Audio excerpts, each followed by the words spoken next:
इस बात का पता पहले से ही था कि जैसे ही इलेक्शन का फीवर डाउन होगा पेट्रोलियम प्रोडक्ट्स के दाम बढ़ेंगे। ठीक वैसा ही हुआ। इलेक्शन खत्म होते ही कंज्यूमर्स को एक बार फिर से महंगाई का झटका लगा। पहले पेट्रोल डीजल के होलसेल प्राइस बढ़े, फिर रिटेल प्राइस बढ़े और रिसेंटली एलपीजी के दामों में भी यहाँ पे बढ़ोतरी देखने को मिली। लगभग 50 रुपये एलपीजी के दाम बढ़ा दिए गए। सरकार कह रही है कि पेट्रोल और डीजल की कीमतों में महज 80 पैसे की वृद्धि हुई है, लेकिन सवाल उठता है कि होलसेल प्राइस में जो 25 रुपये प्रति लीटर बढ़ाए हैं, क्या उससे अगर देखा जाए इन जनरल जो ट्रांसपोर्टेशन है, फ्रीट है, क्या ये महंगा नहीं होगा? तो आज नहीं तो कल इसका असर आम आदमी पे तो पड़ेगा ही पड़ेगा। सरकार का कहना है कि रशिया और यूक्रेन क्राइसिस के चलते इंटरनेशनल मार्केट में क्रूड ऑयल की जो कीमतें हैं 2008 के बाद वो सबसे हाई पर है। इसकी कीमतों में करीब 40% का इजाफा देखने को मिल रहा है। दरअसल विधानसभा इलेक्शन के दौरान वोटर्स में महंगाई मुद्दा न बने, इसके चलते तेल कंपनियों ने सरकार के दबाव में शायद दाम नहीं बढ़ाए।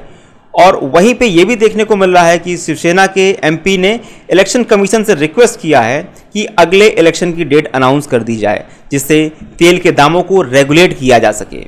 सवाल उठना स्वाभाविक है कि इलेक्शन और गवर्नमेंट बनने के बीच प्राइसेस बढ़ने का ये जो गेम है, तो डेमोक्रेटिक सिस्टम में क्या प्रो पीपल इसको कहा जा सकता है?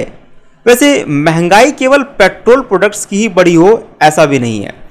पिछले दिनों दूध, सीएनजी, मैगी के प्राइसेस भी बढ़ गए हैं। कॉफ़ी, चाय पत्ती, इनके दामों में भी यहाँ पर आपको बढ़ोतरी देखने को मिल रही है। उसी तरह से अमूल, मदर डेयरी, पराग, मिल्क यूनियन ने भी यहाँ पे दूध के दाम बढ़ा दिए हैं।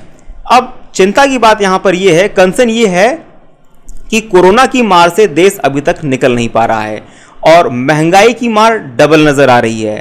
तो कह सकते हैं कि रशिया, यूक्रेन, इनके बीच में अभी जो क्राइसिस चल रही है, इसका इम्पैक्ट हमारे कंट्री की इकोनॉमी पर भी नजर आने लग रहा है।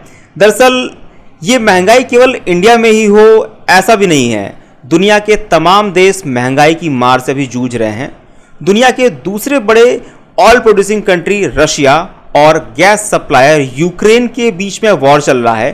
तो इस वॉर में, इस उलझन से ग्लोबल मार्केट में क्रूड ऑयल और गैस की सप्लाई वो डिस्टर्ब हो चुकी है। सप्लाई कम होने से दाम बढ़ना स्वाभाविक है। शायद यही वजह है कि देश में एलपीजी के दाम अगर हम यहाँ पर देखें तो लास्ट ईयर अक्टूबर के बाद इस महीने बढ़े हैं। वैसे ही डीजल और पेट्रोल के दाम भी करीब लगभग 4.5 महीने बाद ही बढ़े हैं। विधानसभा चुनाव के चलते लोगों को थोड़ी सी राहत मिली थी, लेकिन फिर से दाम बढ़ने से लोग परेशान हैं। तो अब ऐसी आशंका जताई जाती है कि आने वाले दिनों में पेट्रोलियम प्रोडक्ट्स के प्राइस और भी ऊपर जा सकते हैं। लेकिन इसके बावजूद गवर्नमेंट को ये ध्यान रखना चाहिए कि कोविड क्राइसिस से जो हालात बने हैं और इनके चलते काफ़ी महंगाई हो गई है, तो महंगाई के चलते कई सारी ऐसी भी जो ज़रूरी चीज़ें हैं जो आम आदमी की पहुंच से दूर निकल रही है। जनता को गवर्नमेंट से थोड़ा सा सेंसिटिव बिहेवियर की उम्मीद है, क्योंकि कोविड क्राइसिस के चलते लाखों लोगों की नौकरी गई, करोड़ों लोगों की इनकम जो है वो काफ़ी कम हो गई है। ऐसे में गवर्नमेंट की ओर से लोगों के जख्मों पर मरहम लगाने की उम्मीद है लोगों को। मार्केट में इसके अलावा अगर हम बात करें एडिबल ऑयल्स की और डेली कंजम्पशन की चीज़ों की, तो इसमें भी यहाँ पे महंगाई के चलते आम लोगों की पहुंच से ये सारी चीज़ें जो है वो दूर होती जा रही हैं। अब क्वेश्चन यहाँ पर ये उठता है, सवाल ये है कि आम आदमी को परेशान कर रहा कि जब ग्लोबल मार्केट में क्रूड ऑयल सस्ता था और तब देश की जनता को इसका फ़ायदा क्यों नहीं मिलता था, और महंगे होने पे तो क्या ही फ़ायदा मिलेगा? आपका क्या विचार है? आप नीचे कमेंट बॉक्स में लिख के बता सकते हैं। मिलते हैं हम लोग अपने अगले वीडियो में। बहुत बहुत धन्यवाद।